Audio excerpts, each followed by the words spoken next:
Hello, everyone, and welcome to the Asher Marketing Podcast. Tonight's guest is Tim Ehlerding from Fetters Construction. Tim, how you doing tonight? I'm doing great. How about yourself? Doing great. Well, you're one of the first guests that I haven't yet met until tonight. So this will be fun for me to kind of learn more about your background and get to know you a little bit. My understanding is you grew up in Northeast Indiana. Is that correct? Yeah, really. Born up in Angola, but pretty well my entire life from the Decatur area. Okay. All right. And whole life in this part of the world, have you had the chance to get out and travel and see other parts of the country? Yeah, we've got a daughter in Denver. We've got a daughter in Iowa. A few months ago I was counting all the states, and I think I've been in about 40 of the states, the contiguous states, and I've not had a chance to go north or far west yet, to Alaska or Hawaii. But yeah, with some previous jobs and previous situations and what have you, I had a chance to see a good amount of the United States. Well, that's great. So 2 daughters? 2 daughters and a boy and a son. Okay, and how old are the kids? Emily is the one, she is in Iowa. Yep. She's the one that has the doctorate. Okay. And she is at Iowa City, and she's 28. Stephanie is in marketing out in Denver, Colorado. Okay. She's 27. And then Robbie is a financial analyst here in Fort Wayne for Do It Best. All right. And he is 26. Okay. All right. So another Do It Best connection. We've had a current Do It Best employee on the show. We've had multiple past Do It Best employees on the show. So maybe someday we'll have your son on and complete the circle. Oh, man, there you go. That'd be good. Yeah. Well, we're not here to talk about them. We're here to talk about you and your organization. So, Tim, thanks again for being here. What we do on this show, as you probably know well by now, is we talk about your career path. The goal there is for other people who are in marketing roles or marketing adjacent roles to better understand some of their peers and the many different ways people find themselves into this world. Then talk about your organization, just so people have a better understanding of what Fetters Construction is all about. And then we talk about some of the projects that your organization is working on for you. That could be construction projects. It could be marketing projects. It could be, I know you're in the customer experience world, so it could be there. So really, it's all fair game. But we want to start with your career path. So you grew up in Northeast Indiana. I always tell people, start at the beginning, whatever that means to you, and then kind of take us through how you ended up doing what you're doing today. Okay, of course, yeah. Well, I'm a Boilermaker, so went to Purdue, went down to the campus there and received my BS in civil engineering.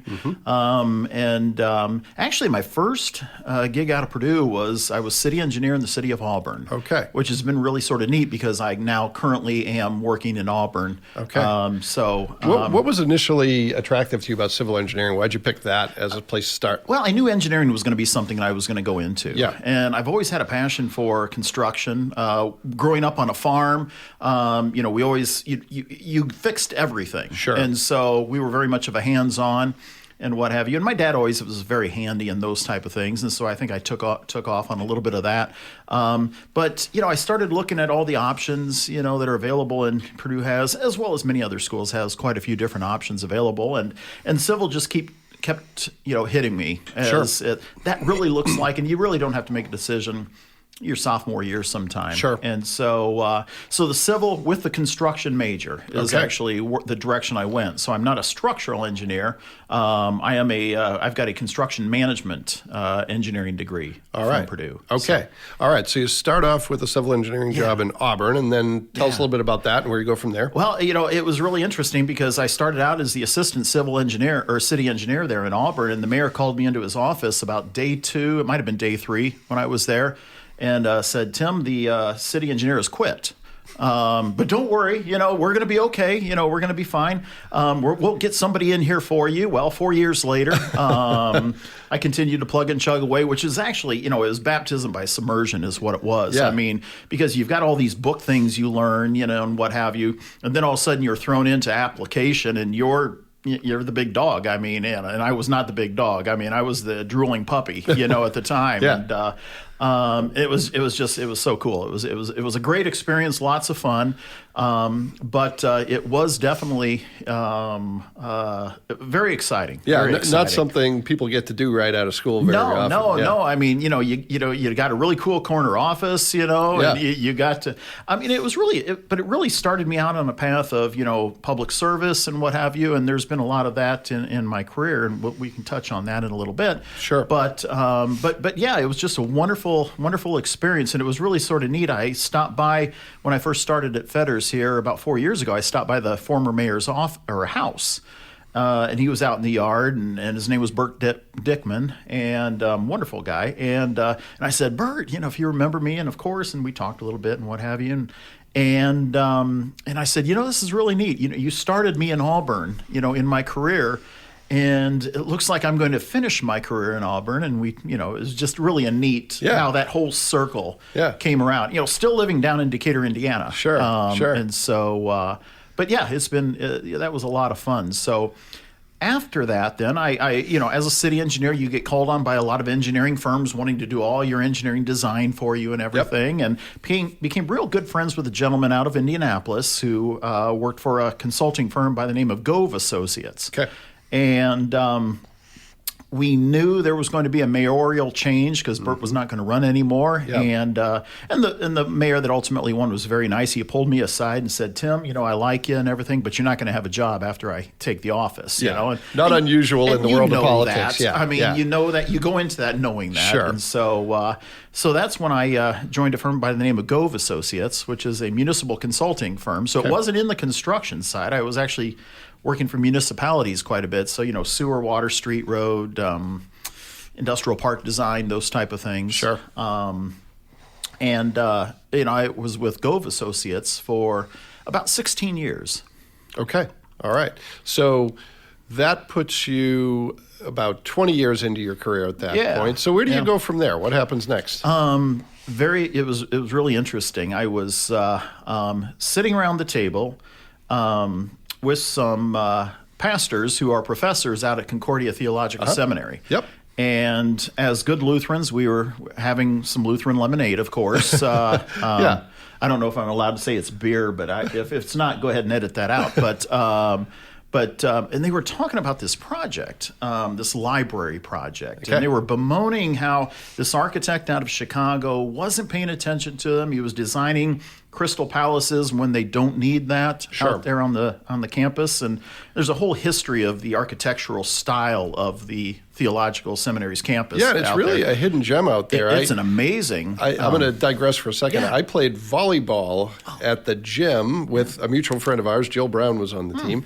And we were playing volleyball out there, and there were a couple nights when I got there early and just walked around, and it's pretty phenomenal back there and kind of off the beaten path, but pretty cool. Oh, it's a beautiful campus. It was actually designed by a gentleman by the name of Eero Saarinen, who is a Swedish or at least Scandinavian background, but he actually designed that campus to mimic a Scandinavian village, and there's all kind of various architectural symbology out there and everything. But he's the same guy that actually designed the St. Louis Arch. Really? Okay. And several other well-known. Interesting. But anyway, so we were talking, and this architect, and everything, and they were telling me all the problems they had, and I said, you know what, this sounds like a heck of a lot of fun. And so I met with the president, and I said, tell you what, 4 years. I'll give you 4 years. Now, I'm philanthropic, but I did not give them 4 years. They paid me, but I said, I'll help you through this project. So for 4 years, I actually worked on. I ended up firing that architect and hiring a local architectural firm here in town, MSKTD, who does he did great work and amazing job on this project. But it was the library project out there, and. So we started working through it. I worked through all the pre-engineering, preliminary construction phases and everything. I actually did some traveling as part of my job to go out and help raise money for the project. Sure. So I did some part of that traveling thing. So talking to alumni, is that for the most part what you're doing? Primarily, actually, pastors don't make a lot of money. Yeah. So it wasn't so much alumni, it was parishioners inside these churches. Okay. Who maybe had a heart for what the church did or whatever like that. So I actually did a little traveling too to raise some money. So it was a neat little twist that all of a sudden started lighting that light of marketing and what have you. Yeah. And so for 4 years, and we ended up with Hagerman Construction, a very good firm, competition of mine, but a very good firm just around the corner here. Yep. We ended up building just a beautiful facility out there, and so that sort of got me into the construction world. Yeah. All right. Yeah. So you're at the seminary campus for about 4 years. That was the deal you had there. And then where do you go from there? Well, so I figured out, look, maybe construction is a wonderful place to be. So I did spend 3 years at a local construction firm as a director of business development. Okay. And that was a great experience, good firm, good local firm and everything like that. Yeah. And really started getting to know everybody in the construction world. The cool thing about Fort Wayne, first off, we've got some amazing contractors. Of course, Fetters is one of those. Yep. But that was my marketing play, There you by go. the way. So I Yeah, got a little yeah, bit very of a- subtle, very yeah, subtle. it was Well done. subtle Yeah. enough. Okay. But we've got some wonderful contractors. But we're also, the neat thing I love about Fort Wayne is that, yes, we're competitors.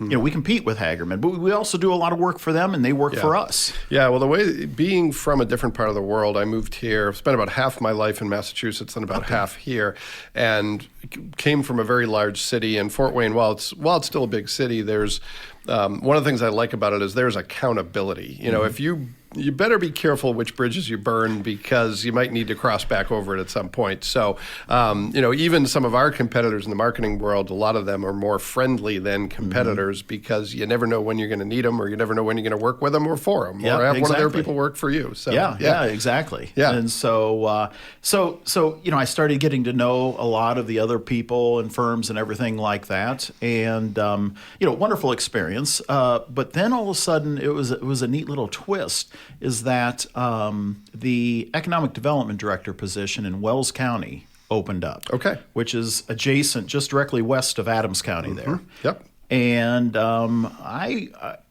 as part of my role with the previous contractor, I got to know all the economic development directors in Northeast Indiana. I'm looking at these guys saying, man, you are having so much fun doing what you're doing. Yeah.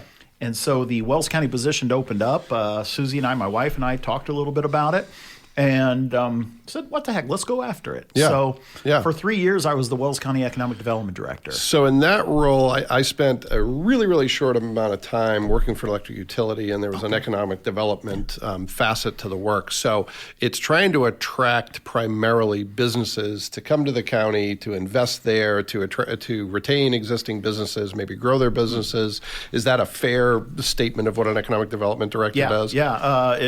Retention, attraction, and development are the three things. So, you work with the local industries, because 70% of your announcements, meaning the growths, is going to come from those local industries usually. Sure. And so we traveled a lot. I mean, we went to the home offices of a lot of the industries that were found in there. Yeah. And then working with them to make sure we're taking care of them. Do you need more, better water service, sewer, better roads, whatever it might be, telecommunication, whatever. Sure.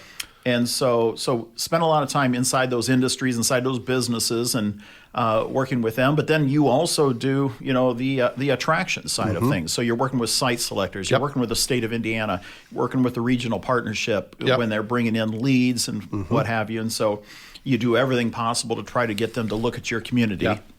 And then the thing we've been facing mostly here is workforce development. And so there was a lot of workforce development involved. But a lot of it was, back to sort of that little, marketing thing, where it was just a lot of fun in marketing a county now. Now you're the cheerleader for an entire county. Yeah. Well, what I always heard, and again, I'm going to get out of my depth pretty quickly, but in the economic development world is that attracting a CEO is one thing, but convincing the spouse to move there is quite another, and that's where the marketing piece comes in. And that was the beauty of being part of the entire Northeast Indiana region is that, there were 11 counties that faced that exact thing. And so, we're proclaiming the greatness of Allen County, if we're looking at one of those CEOs or one of those C-level suite, C-level positions.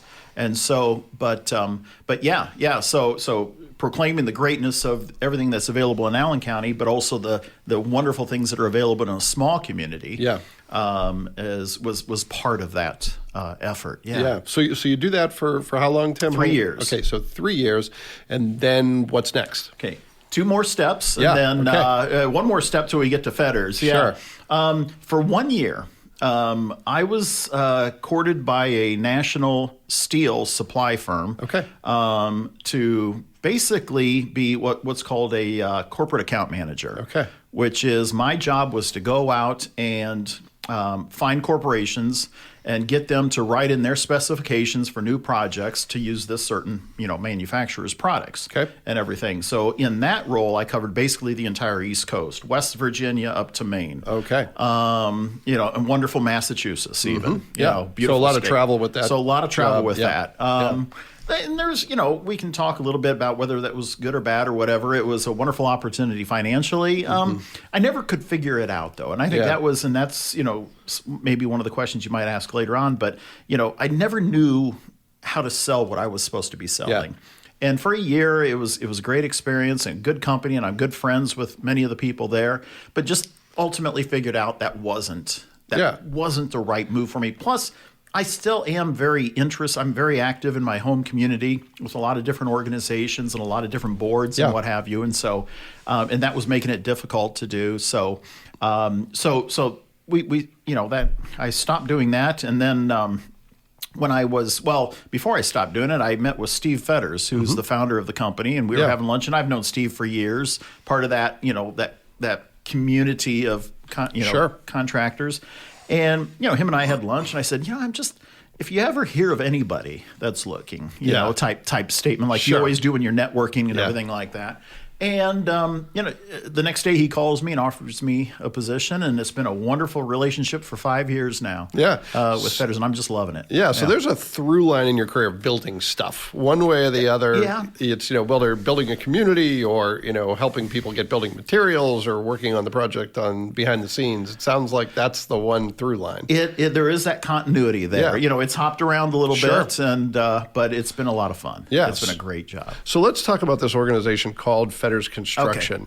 Okay. What do you do? What's your role in the organization, and what, if anything, is the marketing facet of that work? Okay. Well, I'm my official role is Vice President of Customer Solutions, which is sort of a catch-all for do whatever is necessary in order to retain and and get the new customers. I mean, I was brought on as the Director of Business Development. That was my first position, and then I was promoted to this new role.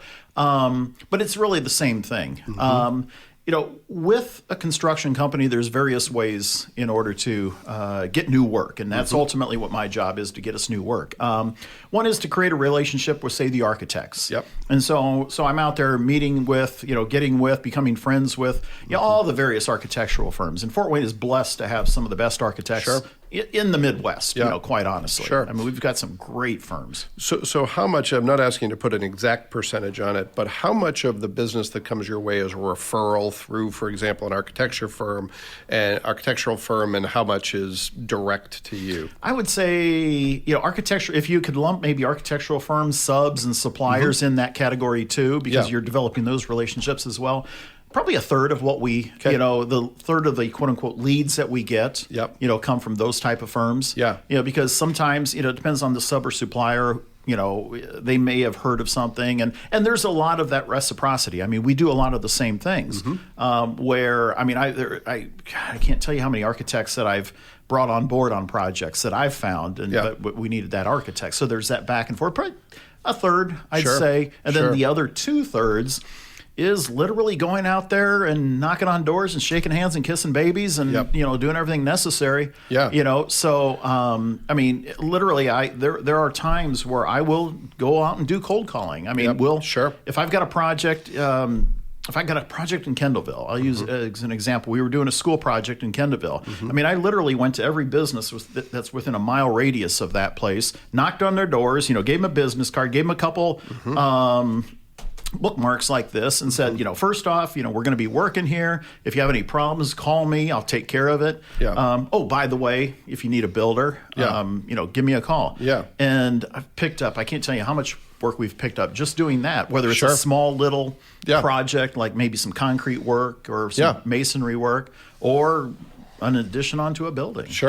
Well, construction's a lot different than a lot of products, a lot of services that you would sell, because there are folks who you're going to do a project for them, it's going to go great, and they're not going to need you again for a lifetime. There's some exceptions to that, colleges and hospitals, but a lot of people will build, a project, I don't know, every 10 or 20 years. So how do you then where do you focus your time as in terms of customer retention versus attracting new customers? How do you think about that from a marketing and business development standpoint? One of the first things I did when I came to Fetters is we sort of put together a policy or a program maybe of following up. So any project we do, whether it's moving a door in a wall or a $20 million project, I reach out to those people at various intervals: 6 months, 1 year, 2 years, 3 years, and 2.5 years and 5 years. And it's basically, go see them, how's it going, any problems, and every now and then say, they'll say, oh, well, this one door's stuck, or this, whatever. Yeah. It might be. Excuse me. And so, that's one of the ways as far as retention. Sure. Just follow up, just being a good steward of the relationship. And just taking care of them. Yeah, because those customers are ultimately, why we're in business. That's and right. so you take care of those customers. So that's one way as far as the retention. They get on an email list, and so I do keep in touch with them through sort of like a constant contact type thing, that I do on a monthly basis. Yep. Sometimes I have a little fun with it. Sometimes it's a little more serious, informational, but you're always trying to stay top of mind because even though we may have built that 15,000 square footer for them or something like that, they still might have a small project, a little addition or a interior renovation or something like that, that they would need a contractor to work on. Yeah, especially right now when everybody's rethinking workspaces and the building they thought they needed in 2019 is no longer the building they need. We're seeing that in the office world especially. Yeah, for sure. So here's a challenging question, but one that I'm sure you answer all the time. What makes your organization different? If somebody said, why pick you over one of your competitors? And again, acknowledging you have good competitors, but what differentiates Fetters? That is always a great question, because the standard response is because we care, and there's so much truth to that. I mean, when I talk to our superintendents, when I talk to our project managers or our estimators or whatever, it's so much fun to see how much of themselves they put in these projects. One of the projects we're working on right now is the DuPont Sports Medicine project up there at DuPont in 69, a wonderful project that was 3 years in the making. I mean, it was a lot of catering to that wonderful customer that's become a great friend now. Yep. But it's neat to talk to the project manager on that project to just listen to about how excited Austin gets, when talking about this project and what have you, and what it's going to be and what it's going to do and all those type of things. And so I try to personalize that question more, in talking about a specific person, or I may talk about one of our superintendents and say, I've got this superintendent, David, that's just finished this school project, and you should have saw him working with the kids. Yeah. We bought them each these really little yellow hard hats that are made of, plastic no thicker than that piece of paper. Yeah. But we put our little Fetters logo on there, and David just was like a father to all those kids, and in many different ways. And so it's and I know it's probably cliche in a certain way, but it's really neat to see how personable our people are with these projects, how much internal pride they take on these projects. Yeah, well, ultimately it's a relationship business. It's kind of like the floor, the minimum is doing good work. Everybody does good work, but it's kind of like who is going to put that extra effort in because of that passion, because of that personal touch. Yeah, and that is actually one of my sermons, that I use all the time. Is I say, people, we're in a relationship business. It just so happens that we build buildings. Yeah, buildings is secondary compared to, and there's so much truth to that, because that relationship that you build with that owner or that whoever it is,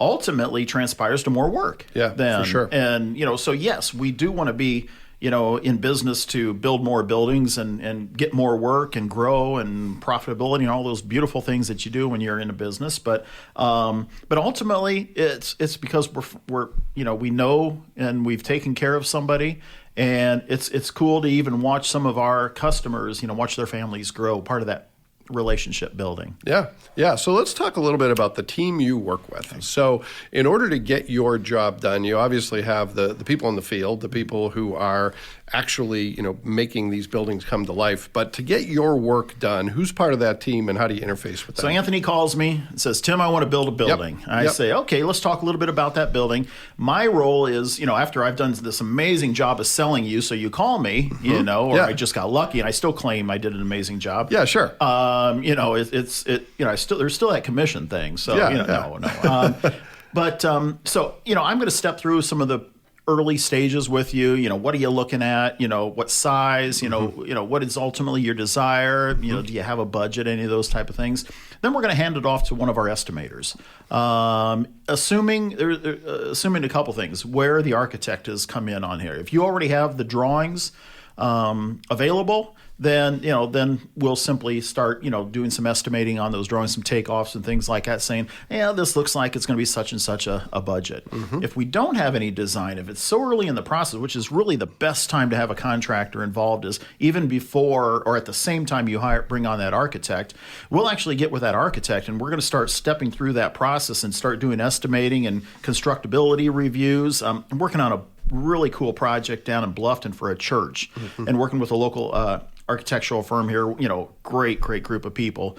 But, it's been really fun to watch how we've gone back and forth because they'll throw me this design and I'll say, that's not going to work if you want me to do this with my structure. And so I'll redesign it structurally for them or what have you and say, we'll save probably 30% in steel if we go this route. So it's been a lot of fun. So with your project, depending on where the architect is involved, there may be a lot of that back and forth between our estimators or myself or somebody like that. Yeah. And so once we come up with that final design and that budget and that schedule and all those wonderful things, then we're going to hand it off to one of our project managers. Yeah. And they're the ones that's going to step you through the process and take you through from the day we dig the first spade of dirt till the time we give you those keys to that beautiful new building. So it'll be our project manager that'll take care of that. Our safety director steps in there many times in the early stages and throughout the construction, cycle. If we're self-performing some of their work, and we self-perform concrete, masonry, and carpentry,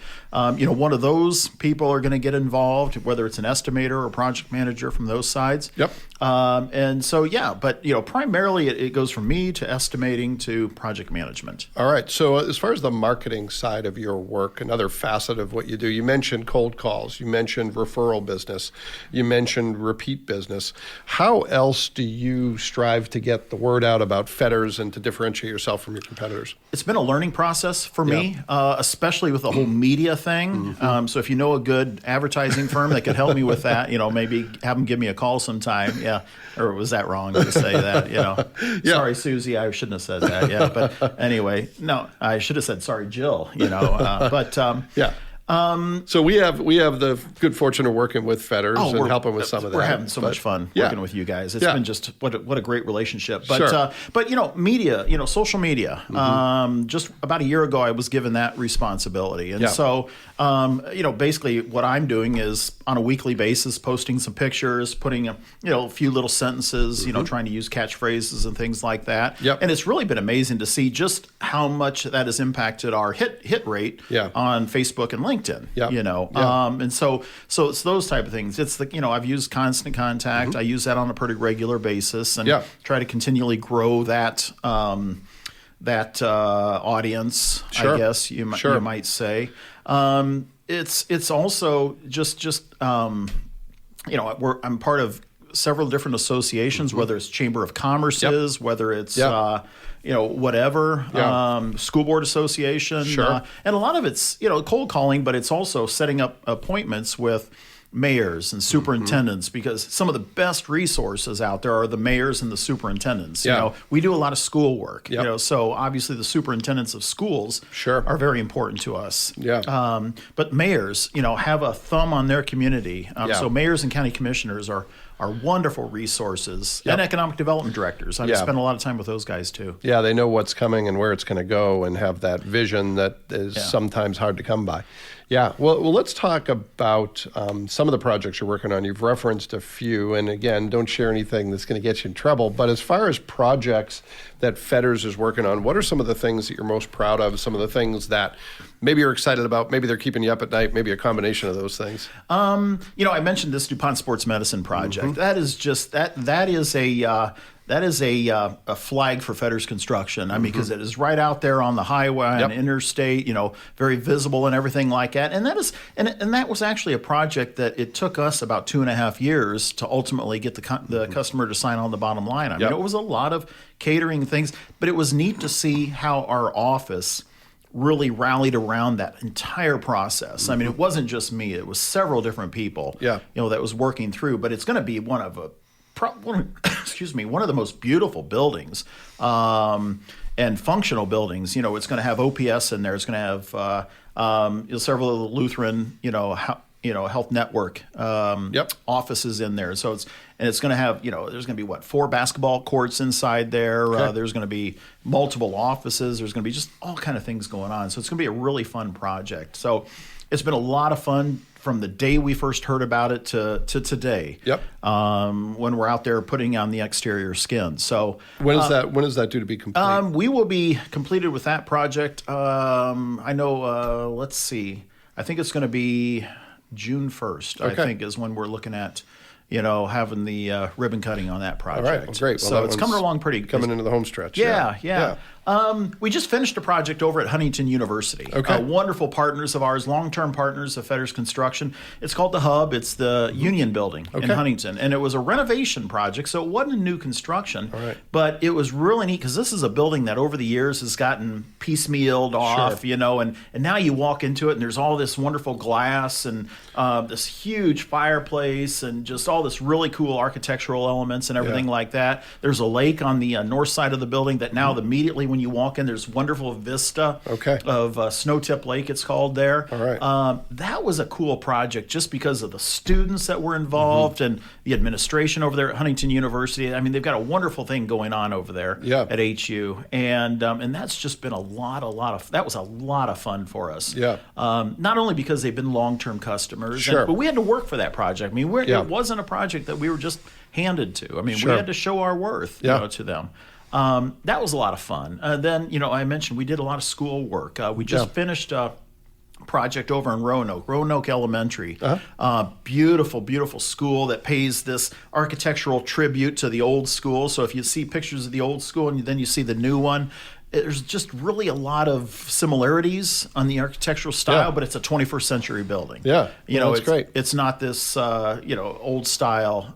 So those are 3 of the projects that has been real cool for us. Yeah. Well, that's great. It's kind of like trying to pick your favorite child. It's hard to pick just one. Don't ask me that question.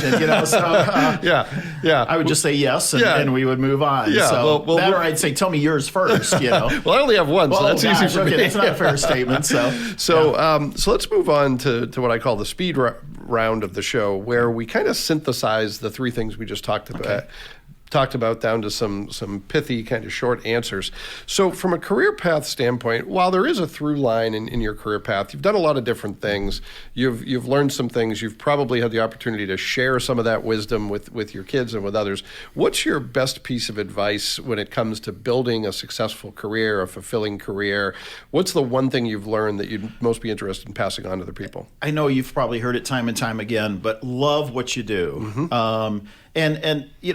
And there's so much truth to that because you're dedicating more than half of your life, any one day, more than half of that day to whatever it may be. Sure. And you've got to love it. Love what you do, but believe in, especially in the marketing side or the sales side, you've got to believe in what you sell. Yeah. I mean, your first job out of college might be a life insurance salesman. Sure. And you're going to say, oh my gosh, I'm a life insurance salesman. Well, think about, all the wonderful things a life insurance salesman does. I mean, you may be selling a policy to that couple and, sadly, one of them may pass away. And one of the best things you're doing is handing them a sizable check to take care of their problems. I mean, think about what you're doing there. So there's always something good about what you're doing, but believe in what you're selling. And the reason I say that is because several times, throughout my career, I've had people in my office or meeting with me personally or whatever, where they're selling something, and I can tell they're selling it for the commission. Yeah, sure. And I don't know if I've ever bought anything, from somebody that's doing that, because there's always an option for me. Yeah. But I've also bought stuff that I probably didn't need, because whoever it was, I could just tell, there was a passion there. And I almost felt like I just want to support them. I just want to, so whatever it is you do, whether it's in sales or marketing or media or whatever it is, you've got to just love what you're doing. Yeah, it's hard to persuade someone else if you're not persuaded yourself. Exactly. So, yeah, exactly. Yeah, for sure. All right, second question. Somebody stops you on the street and they says, all right, Fetters Construction, you've got a minute, you've got 2 minutes. What are you all about? What makes you special? Yeah, the very basic answer is always going to be, we are a general contractor that takes care of it from the day we start talking to the day I give you the keys. Yep. There are things that we can self-perform, of course, to help make it a more efficient project, possibly a more economical project for you. But, from day one to the day we give you the keys, we're going to be there beside you the entire way. But we're not going to stop being beside you, of course, even after that, because, we don't stop after you got the keys. We're there beside you throughout the life of that building. And then I start talking about, I will spend just a little bit of time about, the personalities within the office, and talk about, what we've talked about earlier here. Yeah. About, we've got people in, I'll say, I know you've heard this before, but we've got people that truly care. Let me tell you a story about, and I'll talk about, a project manager that, put in so much extra time on a project, or actually, in a school project. I mean, he spent probably more time in front of those kids than he did on the job site at certain times. Sure. And just sort of give maybe one of those anecdotal evidence type stories. Yeah, so showing, not telling, letting the story speak for itself. I've never been good. Everybody said, what's your elevator speech? And I from day one, I've actually sat down at times and tried to figure it out, and it never works out for me. Yeah. Well, you and I agree on that for sure. I tell people, if you in 2021, if you have an elevator speech, for the most part, there's some exceptions to this, but find the nearest elevator shaft and drop it down the elevator shaft, because I like that. It's really about personalizing it. It's not trying to be all things to all people, but having a core to, what your values are as an organization, what your culture is, and then adapting the story based to the needs of the audience. Because, the old model, and I'm old enough to remember the old model, is you'd craft the elevator speech in isolation, you'd go to an event, you'd corner people and shout in their general direction. That never works so well, but in today's environment, it doesn't have a chance, because people want a customized message that's designed just for them. So I applaud that. I think that's a great approach. Yeah. Very good. Yeah. Very good. All right, last question. Okay. So you have the opportunity to work in an environment where you get to kind of see the future a little bit. You see what's coming, and people are thinking about their next project. And there's a lot of people today who are kind of stuck because of the environment we're in, who might not have that perspective, and as a result might be struggling with the nature of the times we're in. So if you had to offer someone some optimism, some perspective on why you believe, and assuming you do believe, that there are brighter days ahead, what might you say? Well, if somebody tells me they're stuck, I'm going to look them right in the eye and I'm going to say, tell me what you mean by that. Because I truly believe nobody is stuck. Yeah. I mean, we are still in a capitalist society where we have the most opportunities of anybody in the world, to improve upon yourself, whatever that is. Yes, everybody has challenges. I understand that and I acknowledge that. But nobody can be stuck where they are, because there are so many opportunities out there. So that would be one of the very first things I would ask them. But then I would say, okay, but tell me what you want to do. Tell me what you love. Tell me what you're passionate about. What do you wake up in the morning, thinking, God, if I could only be doing this, or whatever it might be. But then in the construction world, especially, people are, and you even alluded to that earlier, is that the construction world is changing. Well, the construction world's been changing since the days of the Wild West, and even before that. I mean, construction years ago was building a cave, or carving out a cave. And, and then it went into wood construction. Now we're building, these huge steel edifices or whatever it might be. And so the construction world is always going to be here. We are an economy that still has to build stuff. In order to build stuff, you still need buildings to build that stuff in. We may not be building as many offices because, like the boy our boy we talked about, I mean, his job is at home right now. I mean, because of the whole COVID thing, he's actually, at his apartment and he loves it. Yeah. But we are a society that's continually going to need to be building stuff. Yeah. And so there's always going to be need, whether it's a new construction, whether it's a renovation. So I think the construction world, we're excited about it. It has its ups, it has its downs. Sure. But we're in a position, especially right now, we're in a position where it's nothing but up for the next 2 or 3 years, we're anticipating. Yeah, well, and one of the things that I think it's hard to see sometimes, and you alluded to this, is that just because things are changing doesn't necessarily mean that you're stuck or it's bad. There's one of the things that I'm kind of excited about, and obviously this is said with respect to all the people who have had, real, loss during the pandemic, but there's also been a ton of innovation. It's kind of forced some things to the forefront that maybe were on the bubble or maybe not going to happen as quickly that are exciting and that provide all kinds of opportunities from an entrepreneurial standpoint, from an innovation standpoint. So I don't know if you're seeing that in your industry, but that is pretty exciting, at least from my perspective. Whoever came up with Zoom, brilliant. Yeah. I mean, look what has happened just with Zoom in the last, 10 months. I wish I would have bought stock a year ago in Zoom. Yeah, sure. If it was available. I mean, but it was neat to see, and alluding to what you're saying there, is that how somebody saw a need and filled it. Yep. Whether it's as an entrepreneur, whether it's as a somebody that works at McDonald's or whatever it might be. I mean, there's so many great opportunities out there. Well, and it's additive. You talked about the history of construction. We still have wood frame buildings, but now we have the opportunity to use other materials when that's the right answer, and it builds upon what we've learned, and it just offers more opportunity. Maybe I'm too optimistic. No. Maybe I'm crazy. These but are that's exciting how it looks times like right now. I mean, any time is exciting times. Yeah, somebody will look to me and I would have said these are exciting times in 08, 09 when we had the huge recession. They would have looked at me, like I was, stupid. And maybe they do that now, but rightfully so. But these are truly exciting times for whatever. Yeah. I mean, whether it's here in Fort Wayne, Northeast Indiana. I mean, we've got, this Electric Works project coming up, some amazing things in downtown Fort Wayne, cool things going on in the outlying areas. I mean, these are exciting times, whatever you're doing. Yeah, and with all that, residential growth comes the opportunity for business growth. Exactly, So, exactly. Good stuff. Well, Tim, thanks for being here. I hope that growth is at least proportionally generous to Fetters Construction, if not more so. Well, that's my job to get more than our share. That's right. So, that's right. If we're not, then I may be a greeter at Walmart sometime. Well, there's nothing wrong with that for sure. I love the greeters at Walmart. Yep. So, well, thanks for being on, and thanks for sharing your story, and thanks to everyone who listened to this episode. We'll be back next week with another great guest, and we hope to see you then.